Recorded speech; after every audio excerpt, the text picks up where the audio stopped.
Welcome to another episode of Strictly Business Unscripted. I'm your host, Keandra Jones. This podcast educates, ignites inspiration, fosters encouragement, and paves the way for growth among small businesses and the overall Oak Cliff community.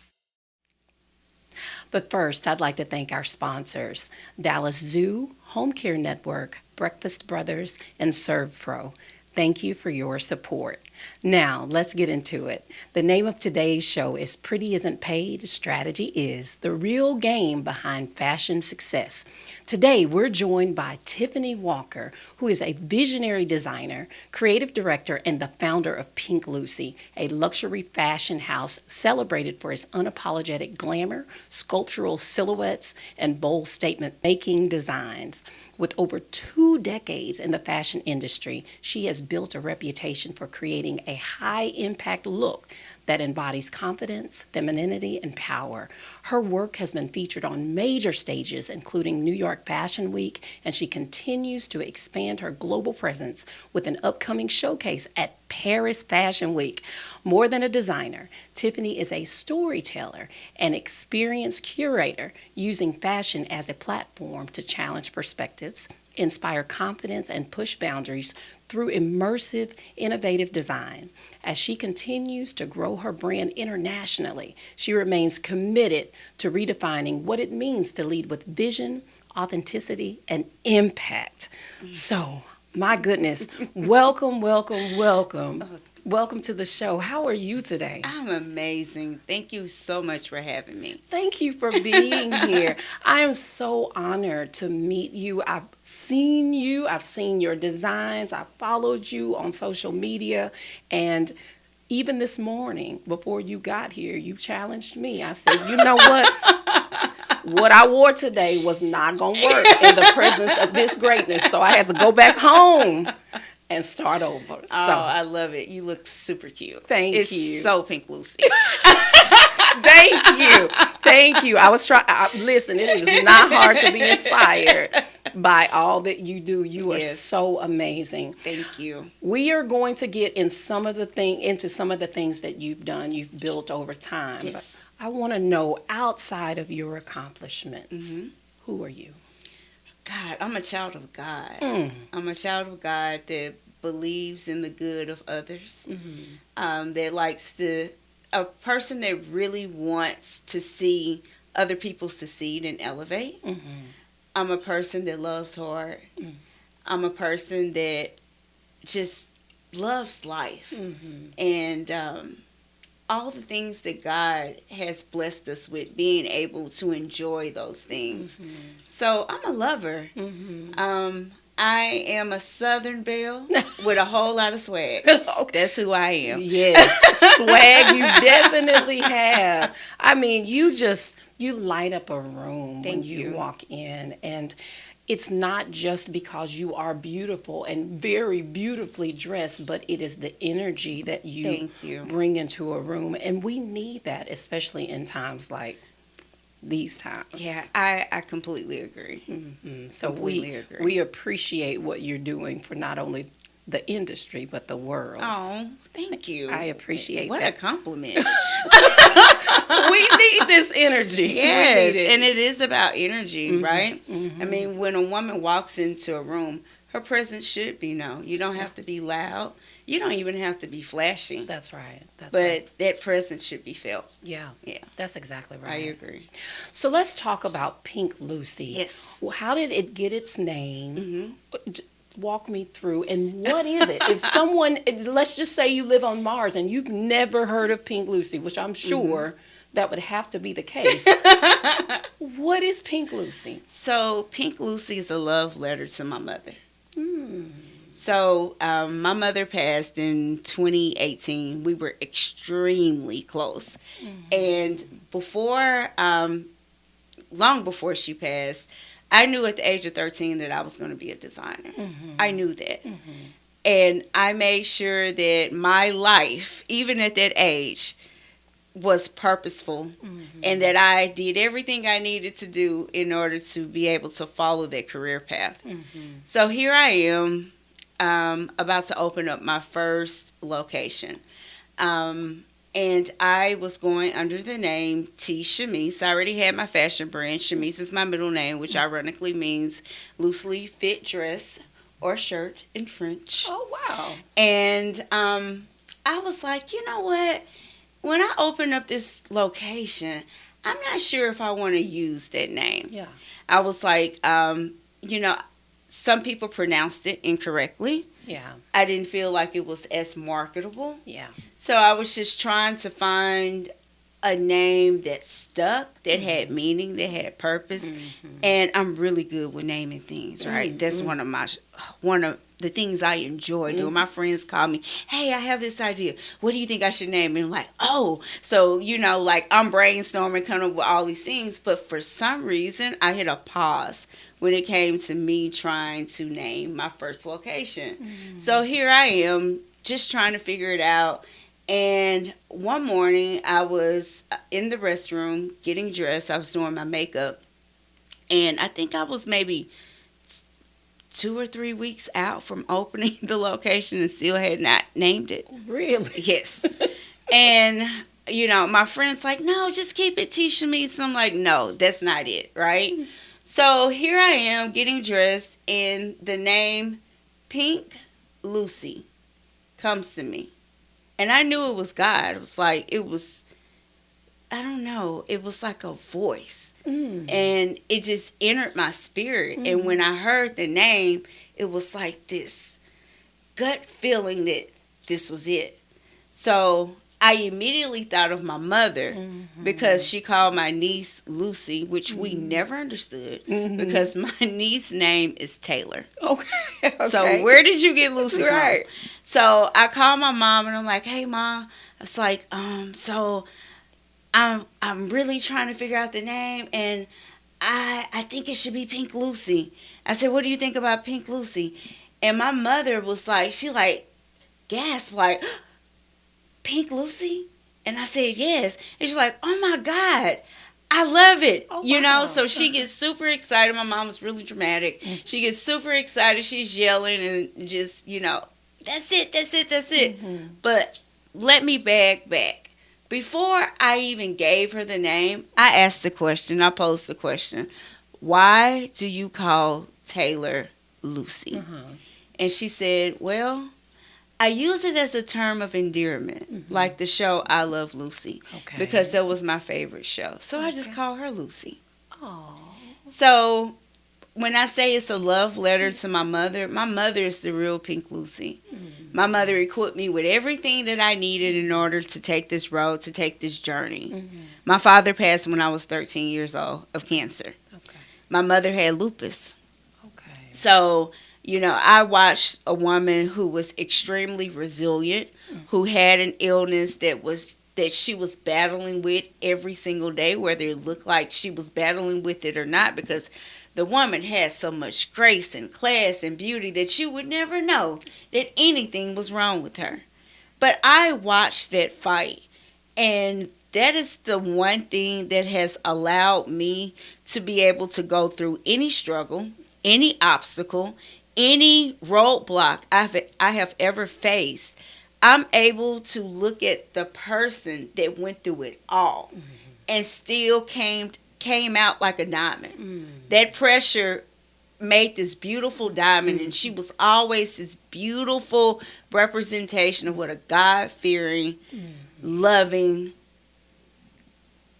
I would say bad blank, but yes, that's exactly who she was.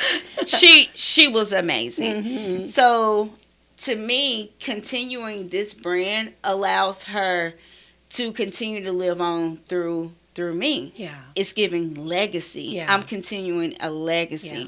When I opened up my show for New York Fashion Week, I opened up my show to my mother's voice, literally.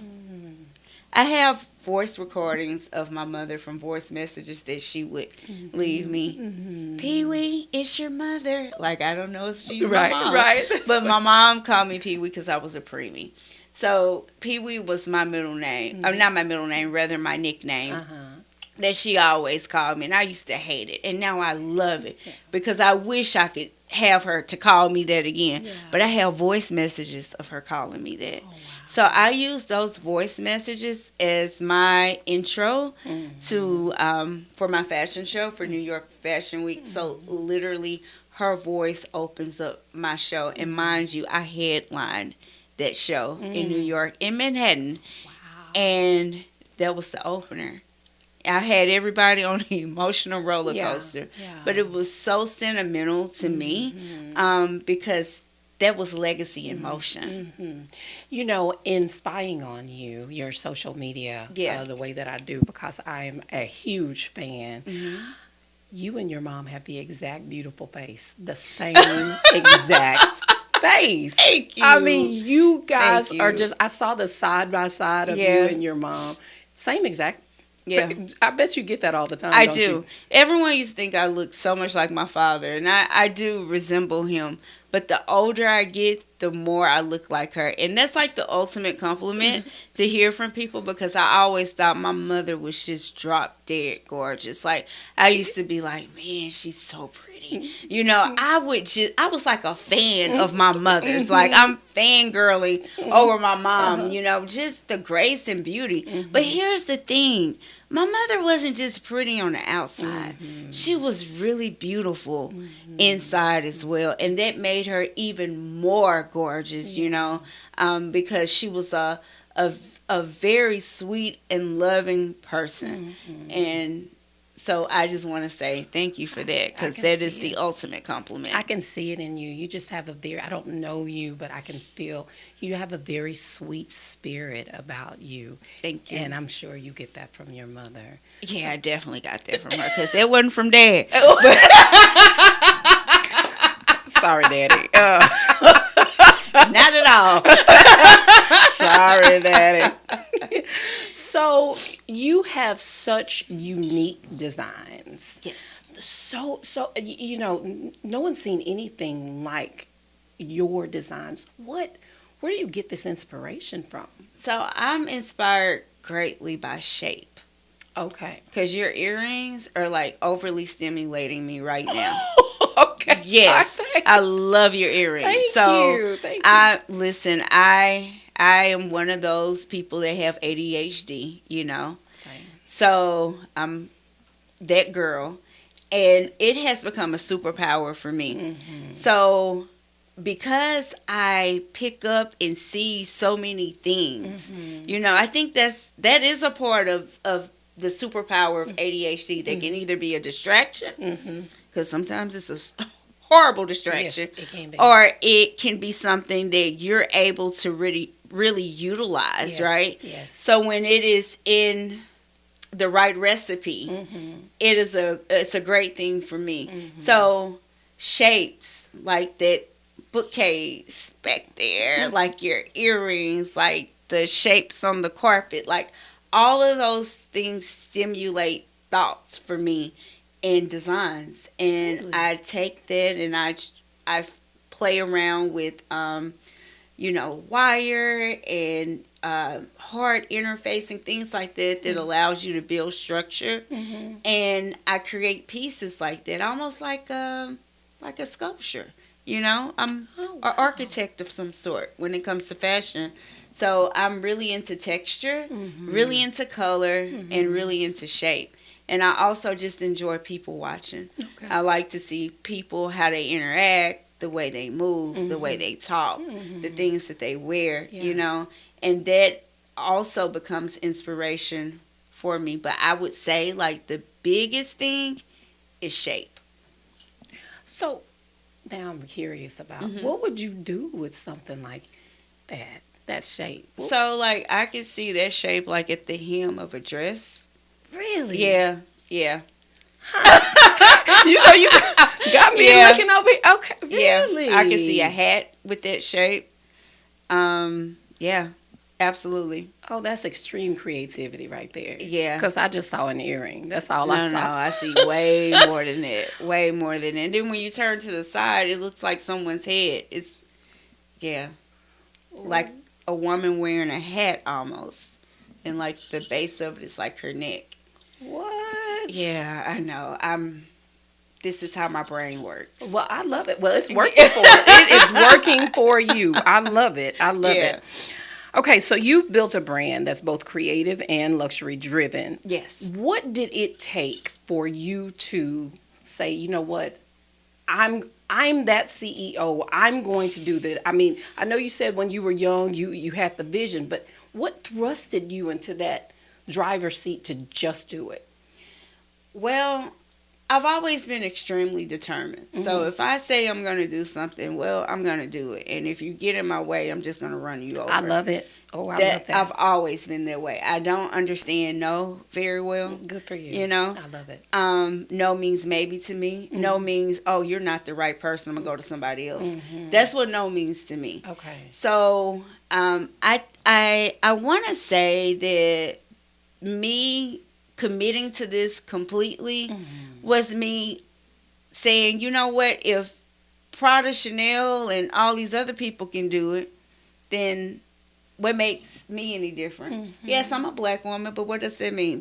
Me being a black woman is also a superpower for me. That's the way I see it, right? Yeah. So I was determined to not allow the roadblocks that happens to a lot of founders and, you know, black creatives, to not allow that to be a deterrent. Yeah, it takes us a little longer, but it's worth it because we don't sell our souls in order to get it. That's right now. I'm just saying. That's right. You know?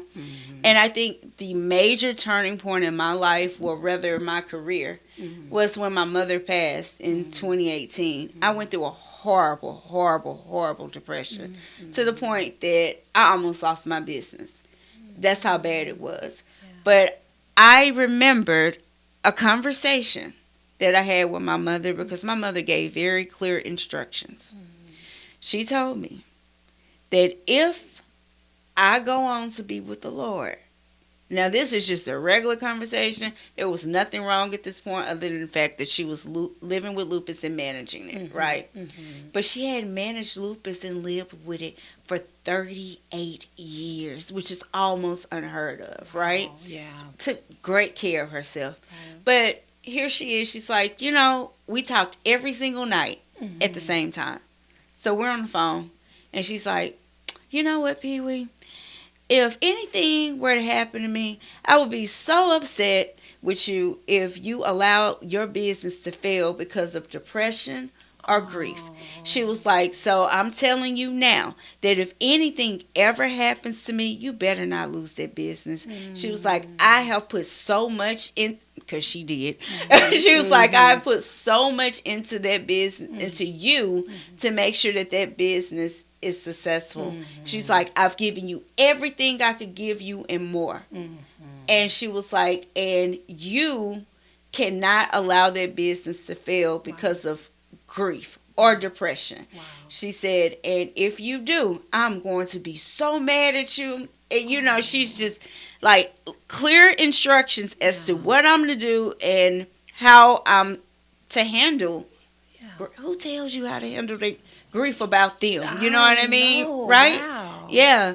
So when I went through that deep depression, that period of darkness for me, I had to reflect back on that. And I remember one morning, I had a loft in downtown Dallas, and it was really easy to like close everything off. You know, like the windows, it would get super dark, you know, because of like how my loft was positioned. So I could like be in that house and like completely escape, which wasn't a good thing, right? Okay. So one morning I had it pitch black. Sun is out, but it's pitch black, and I'm lying in the bed, and I could literally hear her say, "Get up, get up." I kept hearing it, "Get up," and I got up, and I didn't just get up physically. I got up metaphorically too. I got up and I said, enough is enough. Me grieving like this depression, all of that is not going to bring her back. It's just not going to bring her back. I have to live, and I have to live for her. My mom used to always tell me, if I can't have a quality of life, I don't want to be here. I had to ask myself, what is your quality of life right now? You don't have one. Wow. You've retreated from everyone. Yeah. You know, you have clients that love your work, that love what you do. Right. You can't let them down. That's right. You can't let your employees down. Yeah. You can't let yourself down, and you definitely can't let your mother or her legacy down. Yeah. And I have an amazing family, period. I can't let them down. Yeah. Yeah. And when I got up, I created, I want to say maybe I started working on a design later that evening. And I had not designed in probably over a month, which is unheard of for me because I'm designing something almost every day. Oh, wow. So I started designing, and I had these beautiful stones, and I just started working on it and creating the base for the dress and all of that. And I had some feathers, and I started playing around with the feathers, and I created a dress called Heavenly. And it was a tribute to my mother. Oh, I love that. And that was my best-selling dress ever because of all the love and intention that I poured into it. That dress helped me to kickstart my business again. Made me a lot of money, you know, to be able to continue Pink Lucy. And that's that driving force that keeps me going. Yeah.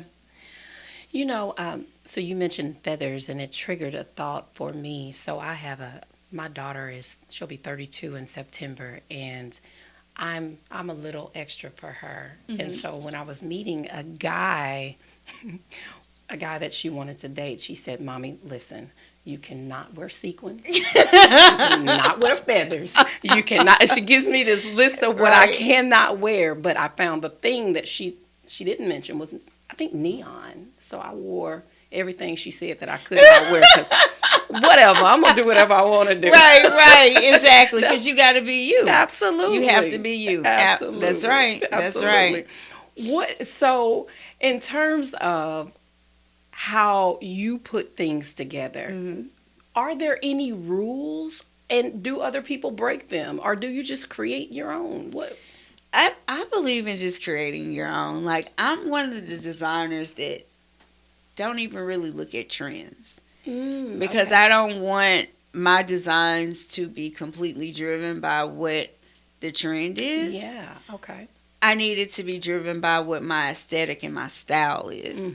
Now, every once in a while, I'll look at a little something, but I try not to like get too engulfed in it so that I'm always true to who Pink Lucy is. Yeah. So the rules are meant to be broken. I live my life for me, living my life is about breaking the rules. I love that. So I break the rules, right? So just because they say, "Oh, well, you shouldn't do this or you shouldn't do that," I mean, as long as it is aesthetically pleasing and it's your style and it's your look, then by all means, embrace it. Absolutely. You know, embrace it. Like, I think a woman should get dressed up every single day. Me too. Get her, get your hair and your makeup done, or rather, learn how to do your makeup yourself. Yeah. So you can always be on point. Yeah. You know, like, we're walking billboards. I'm a walking billboard for my brand. I know that, and because I know that, I make sure that every time I step out of the house, I'm looking like Pink Lucy. Now, you catch me this week, and the weeks up into the fashion show, I may not look like Pink Lucy because it's a lot going on. I'm sure. A whole lot going on. Sure. But I just think that it's very important for us to take care of our appearance. Very important. I agree with that. But do you cringe when you see people that are not necessarily taking care of themselves, or do you want to kind of take them under your wing? For example, sometimes we go to the store and we see people with, bonnets. But I can't stand a bonnet. I've been wanting to snatch it off every single time. I cannot stand bonnets. Now, when I say do you, I don't mean that at all. That's the part you don't do. I cannot stand it. I just want to snatch it off and see what is under there. Right, you know exactly. Can I take a comb to it? Exactly. Does that irk you? It irks the heck out of me. Does it? Okay. It really does. I just think it's tacky. Me too. I think it's tacky. Bonnets are meant for the house. Mm-hmm. There's this loungewear. You're lounging. Mm-hmm. Or you're sleeping. One or the other. You're not lounging or sleeping when you're out in public. That's right. Take it off. Have you always been like that? I've always been like, oh. So listen, I would get in trouble for instance, I have curves. I have hips and butt. And I was always shaped this way. Since the 6th grade. I hated it. Really? Hated it. That's the way you're supposed to be shaped, though. Yeah, but the other girls weren't shaped that way. So when you're in the 6th grade, you don't really understand it. You know what I mean? Yeah. So my mom would get on to me about my undergarments. That's why I wear shapewear. I wear shapewear religiously because your goods in the back should not be jiggling. They shouldn't be moving around. I would get in trouble if I didn't have some type. Well, back then it was a slip, but yes, a slip better be up under their dress. Yeah. You know what I mean? Like now that we've replaced it with shapewear, right? Yeah. It has definitely evolved, but my mom would always make sure that I had on foundation garments. That is so important. My grandmother used to get on to us about that. She said, if it's moving, tie it down. Exactly. Tie it down. Exactly. I don't need to see nothing moving in the front or the back. So we grew up with those foundational girdles. Yeah, we call them girdles. Yeah, girdles. We had to wear them just because we had some size on us. Yeah, and so that's the way we grew up. But I don't think people are teaching those lessons anymore. they don't. They definitely don't teach them. But come by the showroom and I'll give you a lesson or two. We need to send a bunch of people right, over there. Exactly. We need to have a whole charm class. Yes. Yeah. Is that something you're open to? I'm definitely open to it. Really? Yeah. Yeah. And that's so funny. Keita Rose, who is a friend of mine, really known on social media, we literally just had a conversation about that on yesterday. Really? Yeah. It's something that she's really pushing.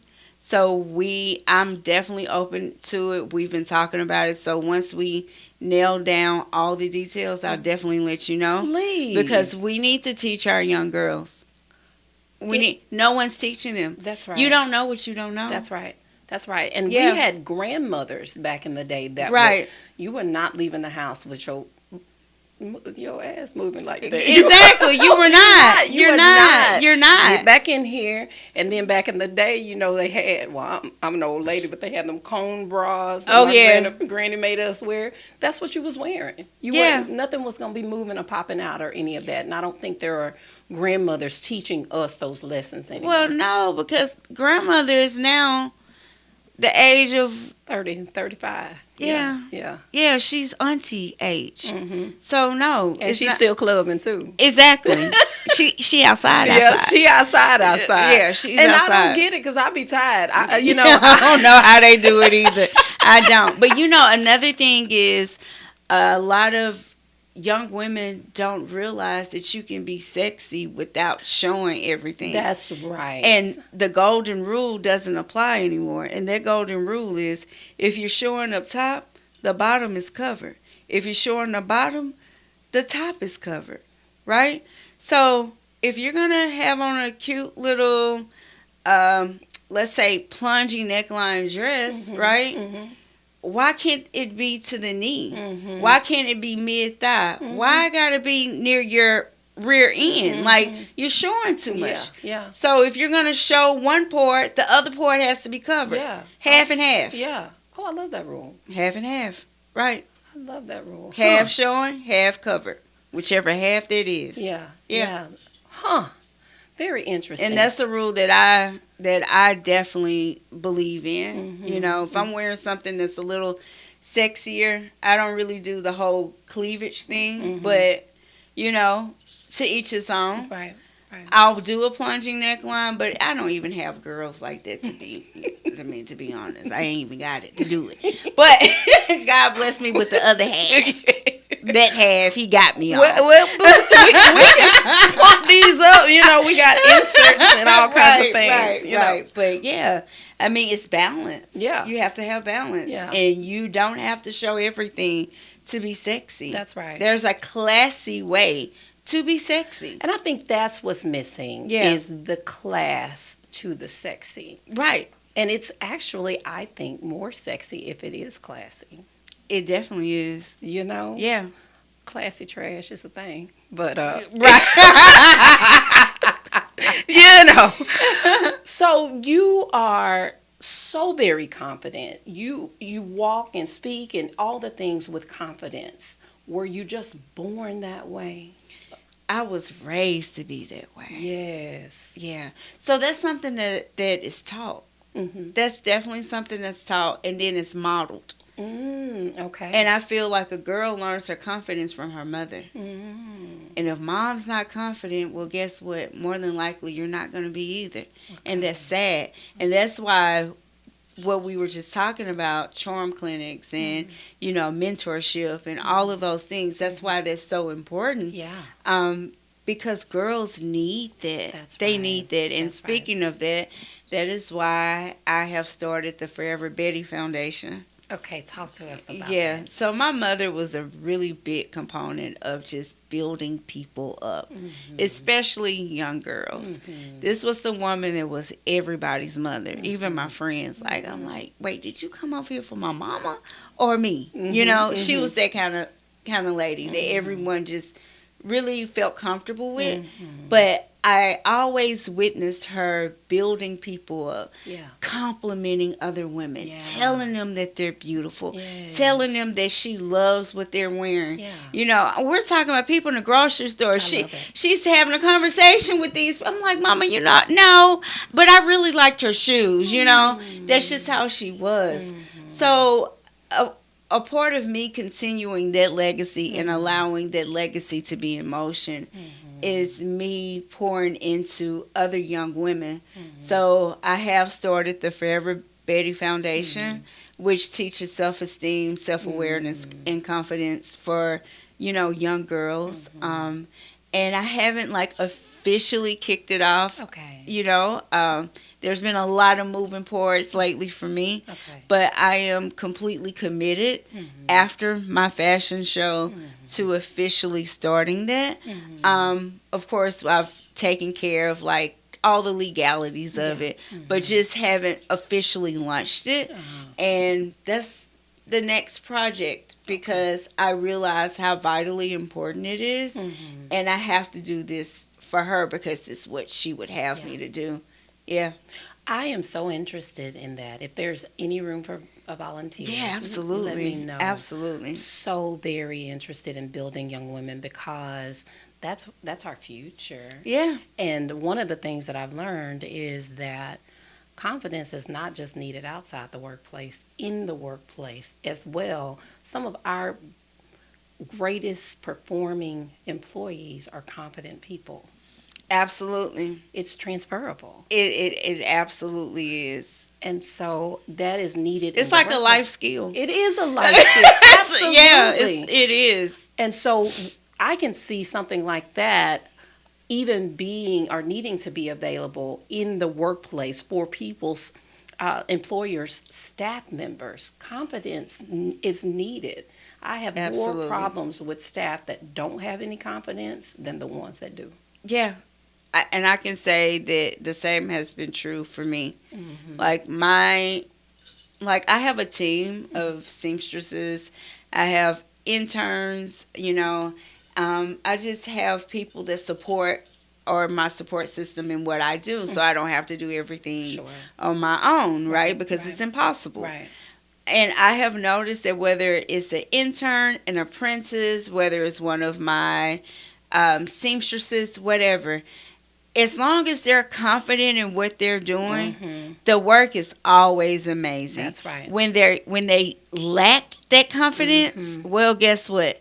Something's going to be lacking with that garment or that project as well. So I completely agree with everything that you're saying. Yeah. And even I've noticed a trend in the workplace where there's a lack of confidence, usually, even as it relates to drama, workplace, office politics, all of that, usually you can point to the person that's or very insecure.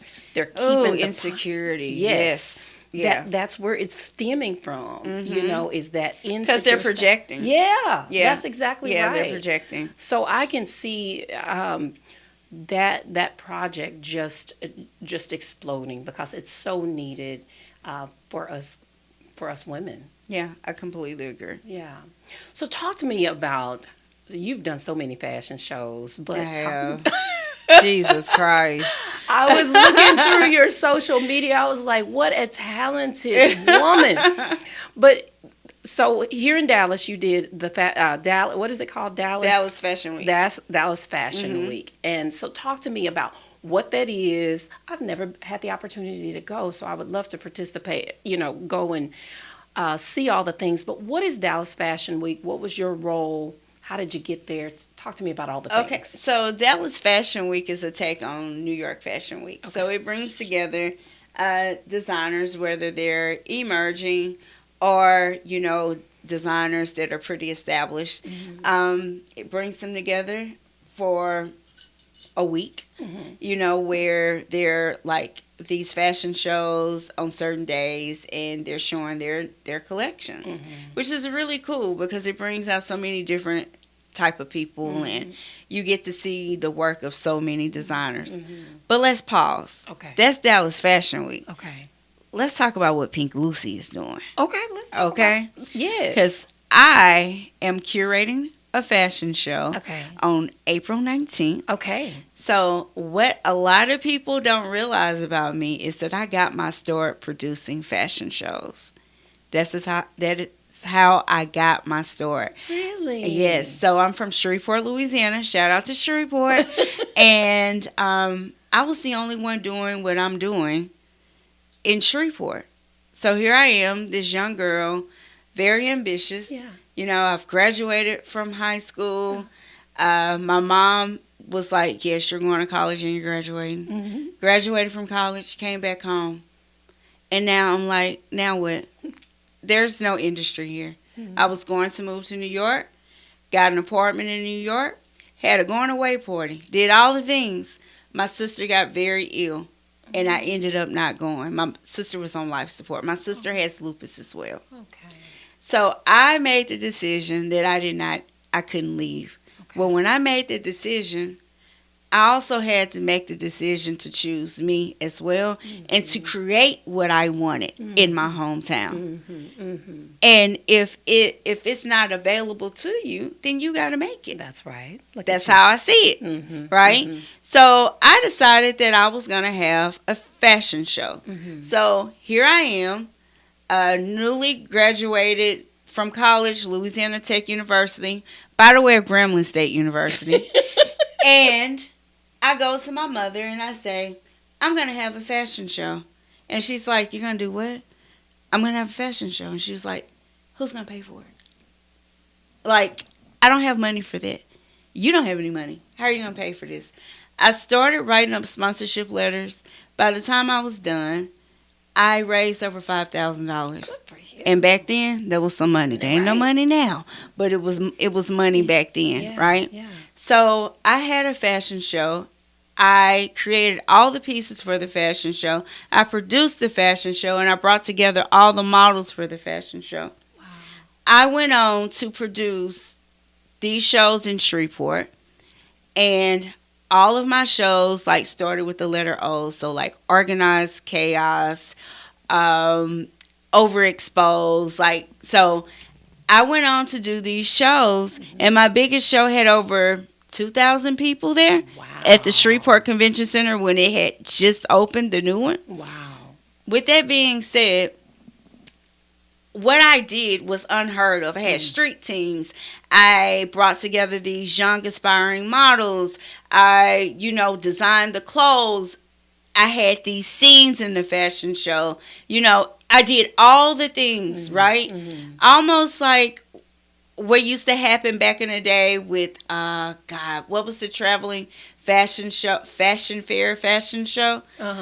almost like that, right? Really? But I did it. It was mine, right? Mm-hmm. Okay, so now, fast forward, I have done all these things, and it's time for my business to really launch. Mm-hmm. And I have to ask myself the question, do you want to continue to produce these fashion shows, or are you going to move to Dallas because an opportunity was here? Mm-hmm. You're going to move to Dallas and do your own thing and make this happen, because at some point I realized I am entertaining people versus selling my clothes. Mm-hmm. The purpose of fashion shows is to sell the clothes off the runway. Okay. So now I'm just entertaining people. Mm-hmm. Now that's great. I'm making money. Mm-hmm. But my purpose is my brand, right? Yeah. So I moved to Dallas. I hang up the whole fashion show production hat, Mm-hmm. and I just started focusing on my brand. Mm-hmm. My brand. Mm-hmm. Now, fast forward all these years later, I'm a part of fashion shows, but I won't produce one because I'm over it. Yeah. Okay? I understand So that.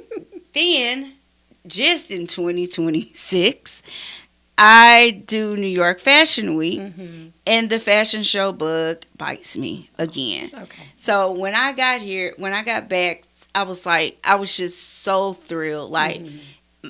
my fashion show for New York Fashion Week was amazing. Shout out to my Lita Butler with the Bureau. She's amazing. Mm-hmm. And I'm just like, I'm inspired. I'm like, okay, I have this new showroom Mm-hmm. that God has blessed me with, Mm-hmm. over 3,500 square feet. Wow. Wow. Right. I went from a 1,200, 1,500 square foot showroom. I moved into about 1,700, 2,000 square foot showroom. And then here I am moving in the middle of preparing for Fashion Week, because this huge opportunity Wow. just fell in my lap. Uh-huh. And now I have the ability to have the showroom that I've always dreamt of. Mm.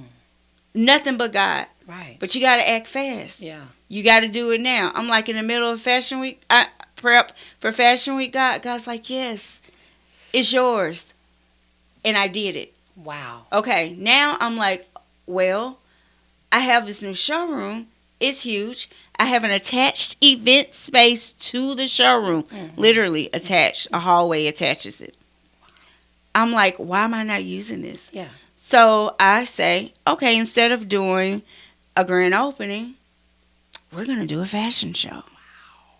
So this is how this fashion show has come about. Okay. Passport Hauteé, the world tour, because I'm taking the world by storm. I love Passport Hauteé. I love the name. Yes, and not Hotttie, Mm-hmm. Hautee. Mm-hmm. A take on haute couture, Mm-hmm. which means high fashion, right? I love it. So Passport Hauteé, the world tour, is happening on April 19th at my brand new showroom and design house in Dallas, Texas. Wow. We're bringing together over 50 models, Wow. over 25 vendors. Wow. We are completely taking over the fourth floor, the first floor, the third floor. Like, we're completely taking over because I have this amazing landlord that completely supports my brand and what I do. Shout out to Jimmy. Mm-hmm. And I'm just like, God, the way this has happened, I mean, I have a staff, I have a team of 12 people that have collectively come together. All of them are in different industries to help me bring this show to life. Produced by Willie Johnson, styled by none other than Nikki with the Closet Therapist. And I am just overwhelmed with gratitude for how all of this has come together. And Miami Vibes Dining is one of my title sponsors, as well as Murmur Rum. Like, girl, it is just unbelievable. Like, we have so many sponsors, supporters, and vendors that I've had to create a landing page on my website to make sure that we're able to give them and highlight them, give them the recognition that they deserve. Carletta Jones with K-Way Branding has come in and like taken this completely over, make sure all the pieces come together the way they're supposed to. Tammany Stern, which is an amazing publicist, has come on board as well. And I'm just so taken by all of this. And I'm like, I did this in 6 weeks. Oh, wow. 6 weeks. Yeah, 6. I still don't know how. Like, I'm running off pure adrenaline. But it's just so good. The creativity. We have Mo Storyteller who, have you seen the funny little videos we've been posting? I have. They are hilarious. Yes, they got me as a drill sergeant. I saw it. Talking about you gonna fire them. Yeah, I'm firing everybody. I saw. But yeah, just being like, it's all the creatives coming together. Alfred with Label Me Exclusive. Like, these are top-notch people in Dallas that are very sought after, that people are constantly trying to book. Yeah. And they came together for me. And I know I may have forgot some names, y'all. Don't kill me. But everyone will receive the recognition that they rightfully deserve, because they do deserve it, because of the way that we've come together. As you're talking about it, hair is literally standing up on my arms. Like, I can feel how passionate you are about the things that you do, how you contribute to this world, how you show up in the world. I can literally feel it, you know. And when someone is that passionate about what they do, that's your calling. That's what you're supposed to be doing in life. Well, and God showed me a long time ago that it was bigger than fashion. That fashion is just the instrument that He gave me to use. But the real purpose was for me to continue to bring people together, to highlight people, to help people see themselves in ways that they may have never seen themselves before. And that's my ministry. Yeah. And I take it very, very seriously. And I'm very blessed that my husband-to-be is so freaking supportive. Oh, like, Carl, thank you. Just the way he loves me and he supports me and he shows up for me. Like, I didn't know that after losing my mom, I didn't know what I needed. I just knew that her love could never be replaced, right? Yeah, sure. But God knew what I needed, and He knew I needed a helpmate that was going to love me unconditionally and treat my business like it was His, even though He didn't make a dime off of it. He doesn't ask for anything either. That support system, that's the currency that I needed, right? Yeah. So I'm just very thankful that I'm surrounded by so much love and support.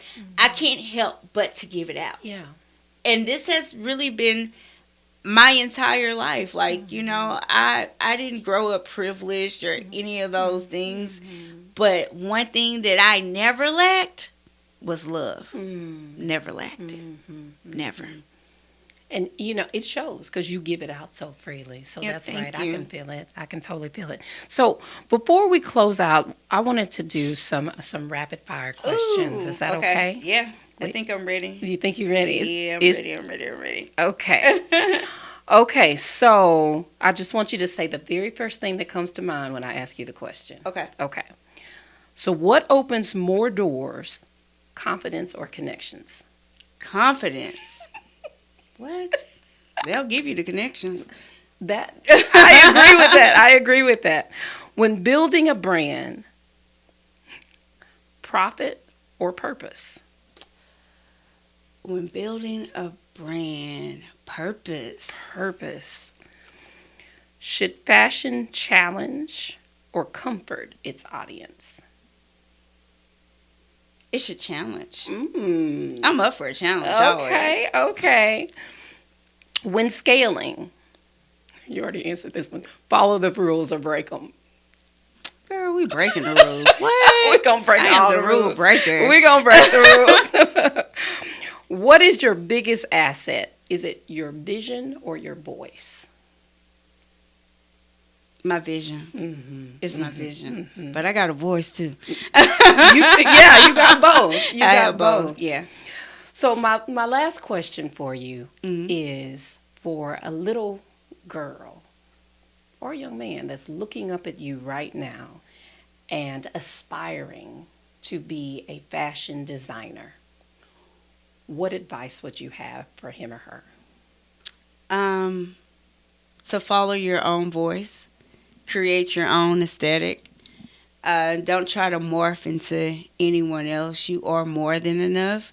Your creativity is something that will continue to evolve. So you have to continue to do things in order to, make it even greater. Yeah. Surround yourself with positivity.